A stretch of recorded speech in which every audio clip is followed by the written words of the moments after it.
she heard her sister accuse her of killing her son. Ugo said to her twin that she had always known that Ugo was not happy at the fact that their husband, the chief, showed preference to her, but she never believed that Ugo would stoop so low to kill her son just because she had no child of her own.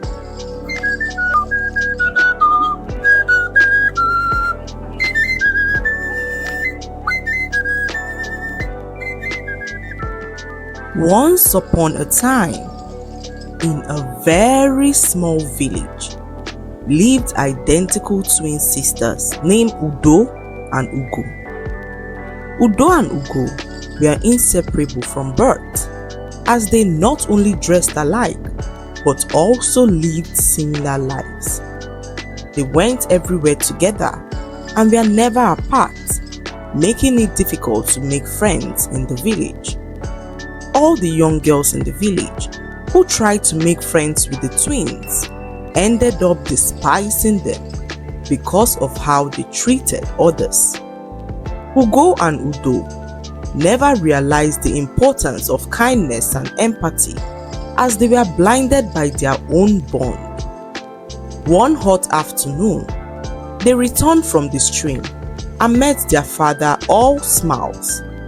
"Father, you seem to be so happy today," Ugo asked, as her father revealed to her that a young man had come for her twin sister's hand in marriage. Ugo, on hearing this, flared up as she informed her father that her sister Udo was not interested in getting married to the suitor. When Udo walked in, her father informed her of the suitor who visited earlier to ask for her hand in marriage, and Udo seemed excited at the news. Ugo, on seeing her sister's reaction, couldn't understand why Udo was so eager to accept the proposal. Ugo confronted her sister Udo, demanding an explanation for her sudden interest in marriage. She reminded Udo of their bond, saying that as twins, they ought to get married on the same day to preserve the bond they had shared all their lives. Udo, on hearing this, asked how this would be possible, considering the fact that it would be difficult to find young men in the village who would be willing to get married to both of them on the same day. Ugo, after careful thought, informed her sister that the simple solution was for them to get married to the same man. The next day, the young man who came to ask for Udo's hand in marriage returned, and Udo informed him that if he wanted to marry her, then he should be willing to marry her twin sister too. The young man, on hearing this, declined, as he was not willing to take on two wives. As the months passed, several other suitors came around, but were chased away by the twins' strange requests. No one at this point was willing to marry the twin sisters, and this got their father worried, as he sat them down to explain the implications of their decision to get married to one man. Despite their father's intervention, the twins still had their minds made up to marry the same man. After so many years, an extremely rich chief approached their father to reveal his intention to marry Udo. Chief Kalu was a very wealthy man who lost his wife a few years ago. He was yet to have a son, as all he had was a daughter named Nkem. Chief Kalu's daughter Nkem was almost the same age as the twins, but regardless, he was still willing to marry Udo. When Chief Kalu made his intentions known to their father revealed to him that the twins had decided to get married to the same man. What this meant was that the chief had to marry Ugo as well to be able to marry Udo. Without hesitation, Chief Kalu agreed to marry the twins. He was the first man out of their many suitors who agreed to marry them both. The twins, after a lengthy conversation with their father, revealed their willingness to marry Chief Kalu. Their father, although against the idea, knew that only a man like Chief Kalu would agree to marry his twin daughters at once, so he had no other option but to allow them marry the chief.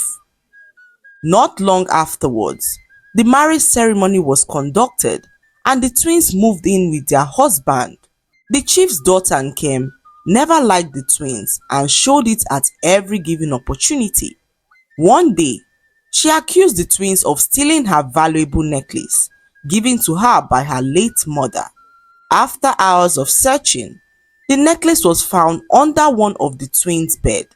The chief, on hearing this, paid no mind to his daughter as he handed the necklace back to her and walked away.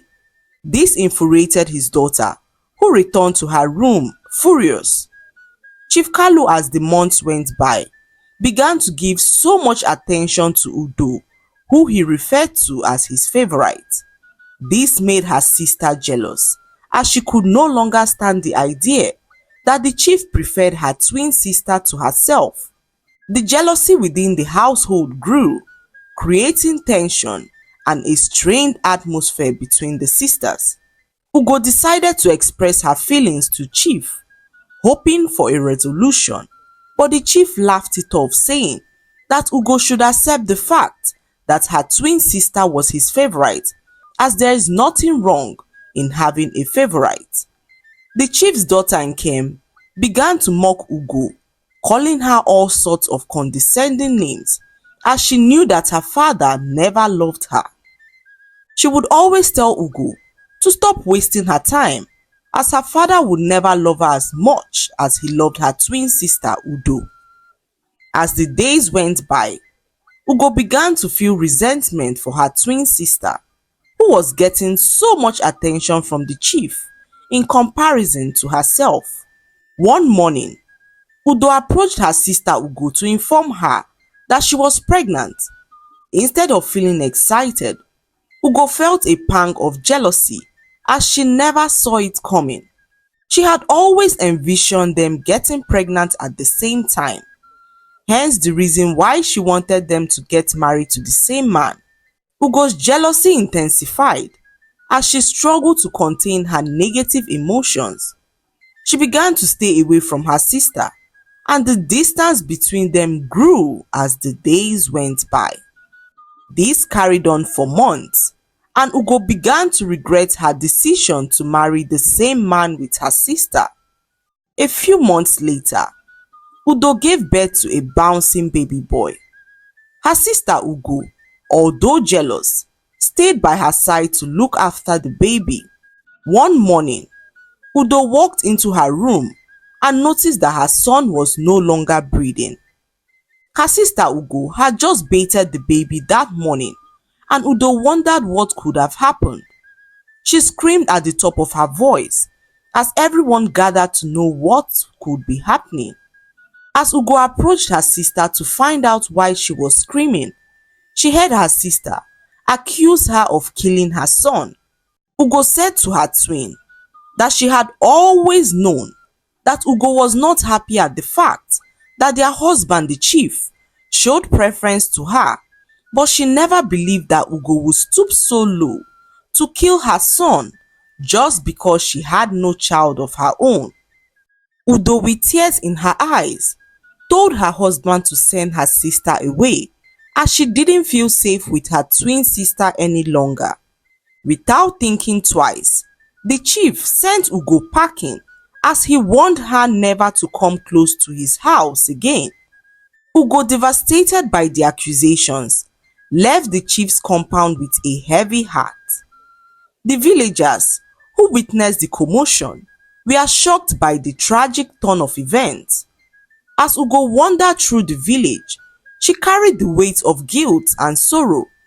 Her relationship with her twin sister shattered as she felt isolated from the community. Rumors began to spread like wildfire, painting her as a villain who had allegedly taken the life of her nephew. Unable to face her father, Ugo wandered to an undisclosed location. However, her sister Udo remained in the chief's home as she mourned the death of her beloved son. The rift between Udo and the chief's daughter deepened. The once harmonious household was now clouded with grief, suspicion, and bitterness. Not long afterwards, Udo got pregnant again and gave birth to another baby boy. She woke up one morning and noticed that the baby was dead. This was the second child that was dying, and the chief, unable to grasp why his sons were mysteriously dying, decided to visit the village seer with his wife Udo to get to the root of the matter. The seer then revealed to them that an age-long covenant entered into was behind the deaths of the babies. The seer revealed that many years ago, the chief and his late wife entered into a covenant which said that if anything happened to either of them, none would be able to remarry, as doing so would attach to it grave consequences. This covenant was entered into many years ago, even before the chief's daughter was born. The seer explained that the lingering consequences of the ancient covenant were affecting the children born to the chief after his late wife's passing. The only way to break the curse was to seek the guidance of a very powerful man known for resolving such matters in the village. Udo and her husband the chief, desperate to find a solution, went in search of the powerful man, who revealed to them that the covenant made by the chief and his late wife held powerful spiritual consequences and could not be broken easily. Devastated at the revelation, Udo and her husband returned home with heavy hearts, realizing that their family was entangled in a fate beyond their control. The weight of the curse bore down on them as they faced the harsh reality of the consequences tied to the ancient covenant. Udo was now filled with regret as she remembered how she treated her twin sister. She decided to go visit their father as she hoped to meet her sister there to apologize for her actions. On her arrival, she noticed that her sister never returned to their father's house. Now terrified of the whereabouts of her sister, Udo began to search the whole village for her, and Ugo was nowhere to be found. For months, Udo prayed and hoped that her sister was alright. The guilt of what she did began to eat her up as she stopped eating and lost so much weight. She became a shadow of herself, and all efforts by the chief to cheer her up proved futile. One day, Udo decided to go to the village cave, which was the place where her sister and herself loved to spend time talking and laughing. She got there and began to weep as she called out her sister's name, urging her to return. As she was crying, an old woman emerged from inside the cave and asked why she was in tears. Udo narrated all that happened to the old woman, who told her that the journey of life is full of several bends and turns, and that what matters is arriving at one's destination. The old woman then spoke in a soothing voice as she told Udo that the path she treads may be fraught with challenges, but that within those challenges lies the key to her destiny. Confused by what the old woman was talking about, Udo wiped away her tears as she listened attentively. The old woman continued as she said that sometimes, to find what is lost, you must first discover the strength within. She told Udo that her sister Ugo was not lost, but that she was awaiting the right moment to reveal herself. Suspense hung in the air as Udo tried to comprehend the old woman's words. However, the old woman told her that she was tired and had to go rest, so she retreated into the cave, leaving Udo in a lot of confusion. Udo then returned home, and all she could think about were the words of the old woman. The next day, Udo returned to the cave and met the old woman again. She asked how she could find her sister, and the old woman told her to search within as there lies her answer. Udo returned home more confused. She spent her time thinking till she remembered where her sister might be. She left her hut immediately as she headed straight for their mother's grave. On many occasions in the past, Udo had found her sister by their mother's graveside, as this was where her sister revealed that she felt most safe. As Udo arrived their mother's graveside, she was shocked at what she saw. The old woman she saw at the cave was standing next to her mother's grave, and Udo asked the old woman what she was doing there. To her greatest surprise, the old woman revealed that she was her twin sister Ugo. Not able to comprehend what the old woman was saying, Udo asked her for proof, and the old woman showed her a birthmark on her wrist, which both of them had as twins. How is this possible? Udo asked her sister, who began to narrate how she turned into an old woman. She revealed that after she was accused of killing her nephew, she left the village and journeyed to a faraway place. On her way, she met a very old man. As she returned home that evening, her stepmother called her all sorts of degrading names, saying that her evil hair was the root cause of all the terrible things that had been happening. She called her dreadlocks evil snakes hanging on her head, saying that if she fails to cut her hair, once upon a time, in the heart of a very small village, lived a girl named Tare. Tare was unlike any other girl in the village. Her dreadlocks stood her apart from her peers, who made fun of her because of her hair. They would tug at her hair while she walked on the streets, and some even went as far as believing that she was possessed. Tare's mother spared no opportunity to tell her how special she was, but this was so hard for her to believe, as every other person in the village detested her because of her hair.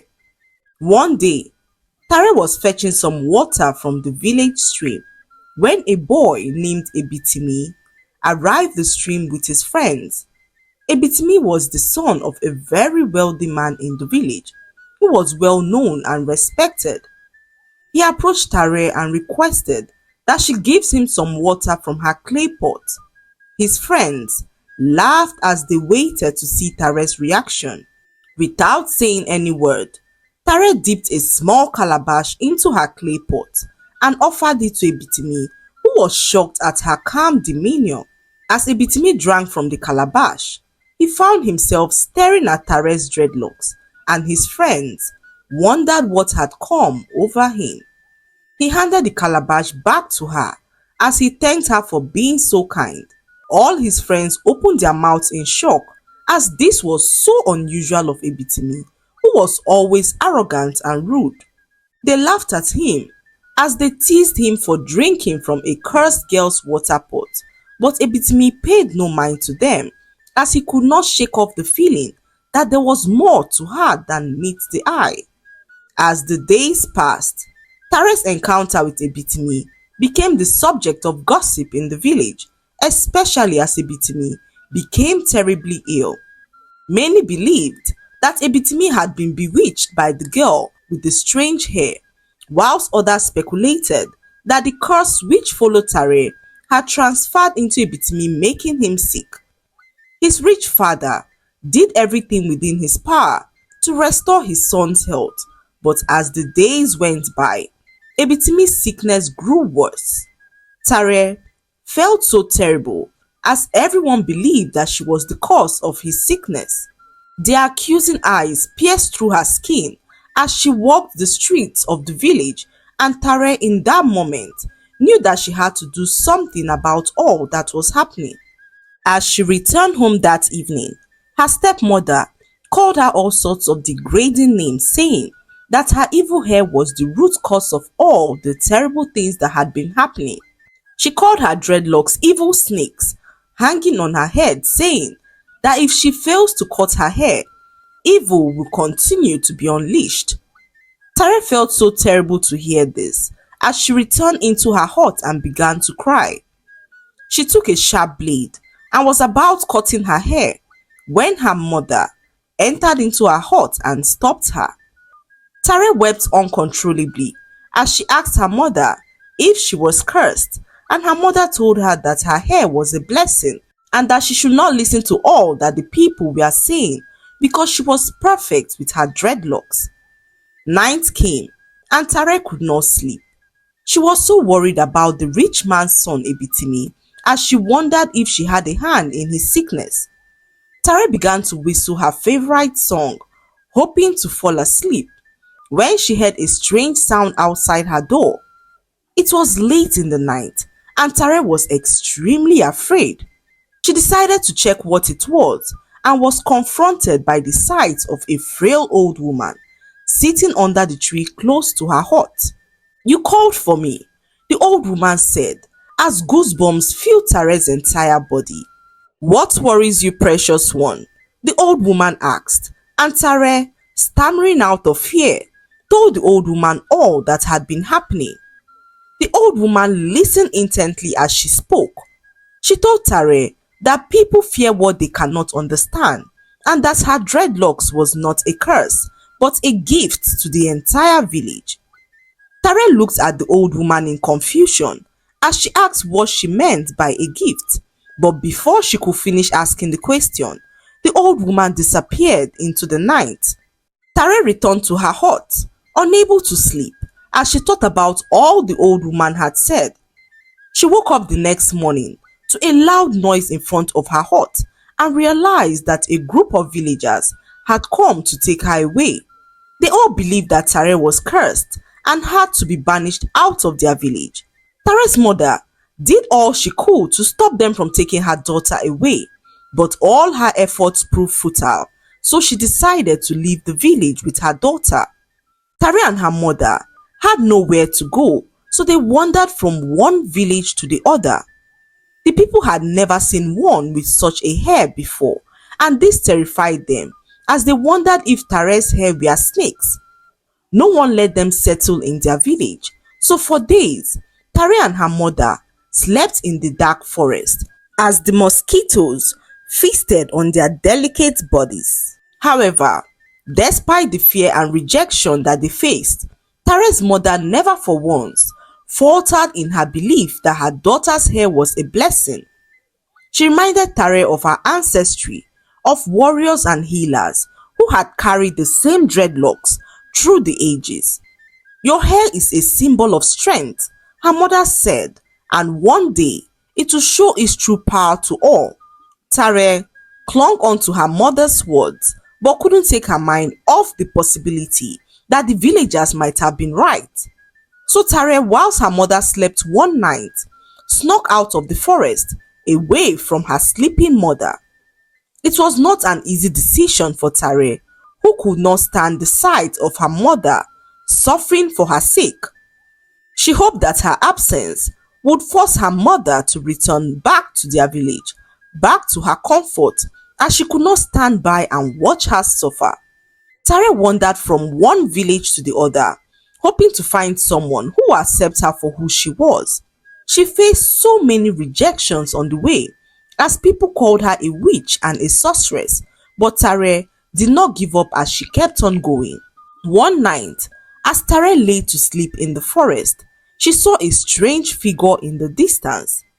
It was the figure of a man who moved extremely fast. Tare was terrified as she wondered how a man could move so fast.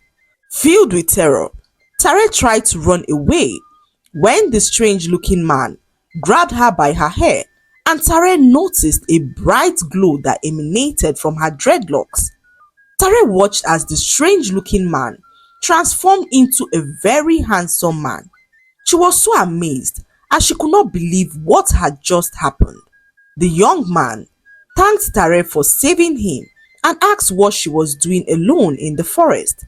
Tare explained all she had passed through in the hands of her people who believed that she was cursed because of her hair. The young man urged Tare to follow him as he could not watch her live in the forest. They walked into the village and Tare was met with curious stares, not of fear but of wonder. The young man, who who introduced himself as Toyin, was the prince of the village. He explained that an evil witch had cast a spell on him, turning him into a strange being, doomed to roam the forest, and only the touch of one with a pure and misunderstood heart could break the curse. Tare, with her unique dreadlocks,